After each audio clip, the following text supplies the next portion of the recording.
So on the other half of social selling, so we talked about the posts and the content. The other half is the one that I think is most important here because it's the one that's not as familiar. It doesn't feel like social media marketing as much. This one does feel a bit different. Just the tactics are different and what we're going to focus on is different. So this is the really important part of social selling. And that is where we go about doing the connecting and about the engagement. So where the first one was about creating and starting conversations, this one is about joining conversations. This one seems to be really overlooked in business. When we have a business account and we're going out and using it to hope to grow our business and get more prospects and do more sales, it seems that this part of it is overlooked. We just want to post and then shut down the platform and hope people engage with it.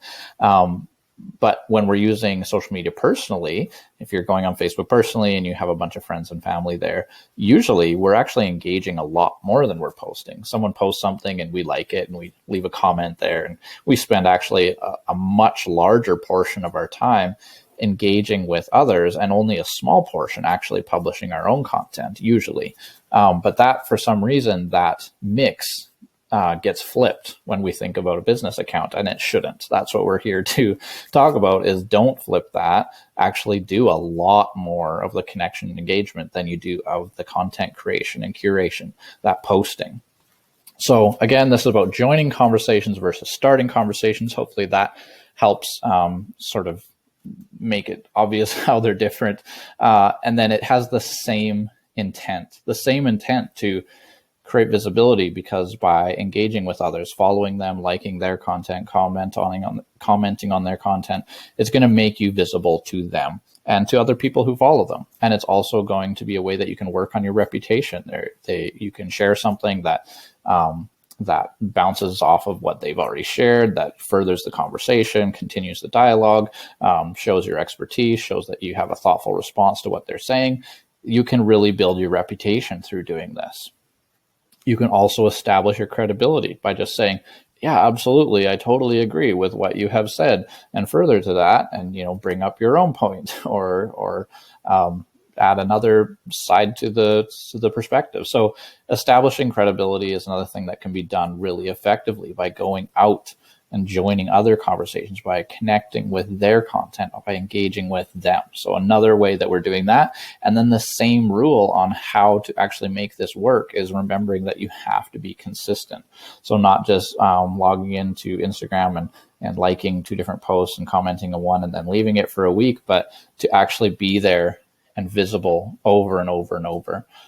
Because when someone comments on your piece of your post, like, you get the notification that says, hey, this person has left a comment, and you're going to go and read that. So if that happens once, that will leave a certain amount of an impression. But if they keep seeing you commenting on every post they have, that person suddenly becomes very aware of you. There's a lot of visibility. They're really starting to form a reputation.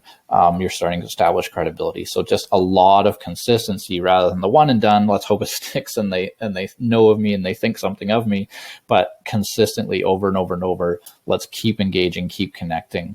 And that's how we'll actually get this to happen. Because again, critical mass, we need enough of it to happen for this stuff to stick. So the big switch is this. When we go to post, we're approaching the platform being like, I want them to follow me. I want them to engage with me. That's why I post. I'm going to post. I hope I get a bunch of followers. I hope those followers are relevant. And then I hope that they engage with my content. When we look at this other half of the strategy, we're switching that to, I don't have to. They don't have to come follow me and engage with me. I can go follow them and engage with them.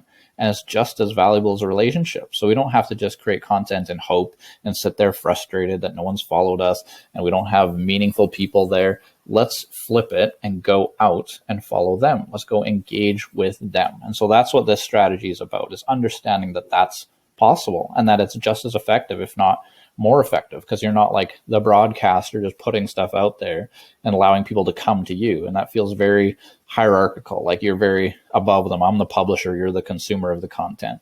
This is putting it on that even plane. Yes, we're all publishers of content, but we'll all engage with each other as well. And then I think the thing to remember here, though, again, is like it's about conversations, it's about dialogue. It's not about the pitch. So we're not following people and sending them a pitch in the message. First conversation is a pitch, first comment is a pitch. It's not about that. Again, it's about relationship building. Let's make sure the conversations and the dialogue are there to build the relationship, to build the awareness, the trust, all of that, rather than just pitching them. So the ways that we can do this: following people really strategically. A brand account, they might follow people who either are their customers or are likely to be customers. So following people really strategically, prospects that you think would be good to build a relationship with, just follow them, just see what they're posting, just engage with them.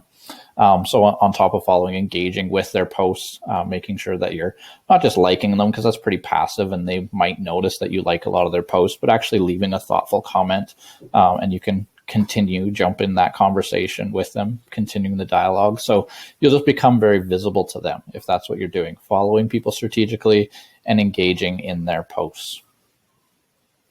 On top of that, though, there's more to it than that. There's a few other opportunities that I think are worth noting about how we can find people that are relevant and engage with them and follow them.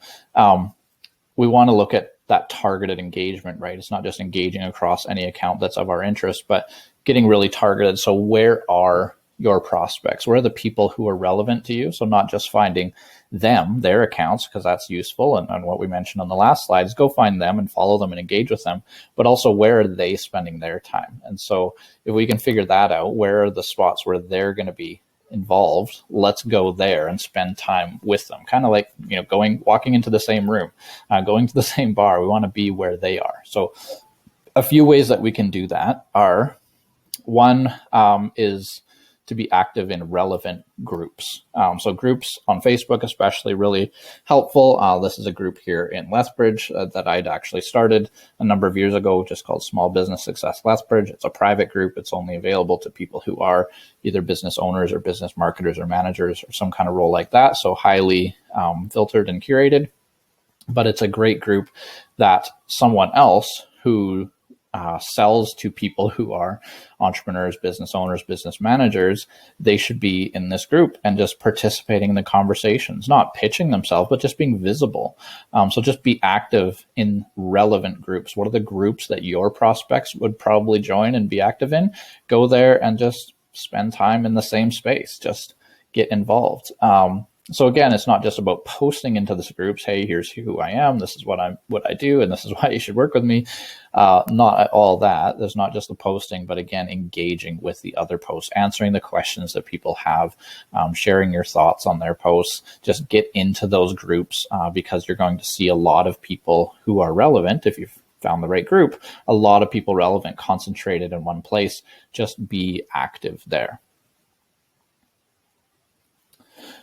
Another thing that we could do is to read comments and participate on posts. So not just to be to creating posts and then engaging with them in that way, but to actually find the comments on posts that come up on your feed that are going to have a lot of prospects also looking at the comments. So get into the comments section. So it's not just for the person who has posted it that we're wanting them to get a notification that you replied, but who are the people who are also reading those comments? You can leave your comment there and for their benefit, not for the original poster's benefit, but for the other people who will be reading those comments and participating in them. Because each little post is kind of like starting a new chat room. It's a new room where people are going to be having a conversation. So if you're getting into the comment section and participating and involving, you're going to be building the awareness to a whole group of people who are in there as well. You're going to be creating that like and trust. So read the comments and participate.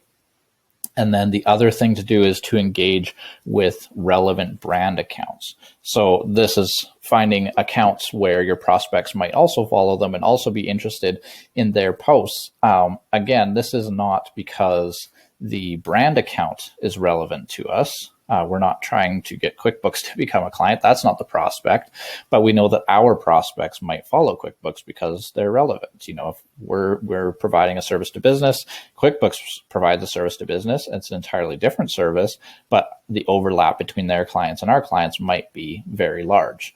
So we want to follow them and engage with them, not because they're the prospect, but because their following is.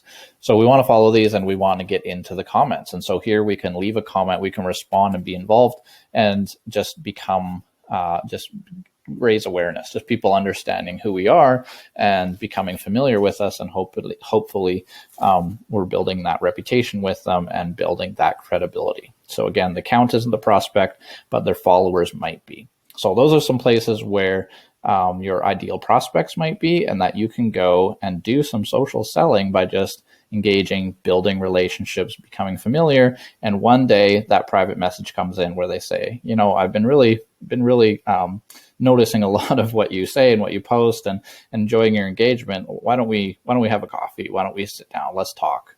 And that is what social selling is all about. So hopefully this was informative. I hope you have a great day.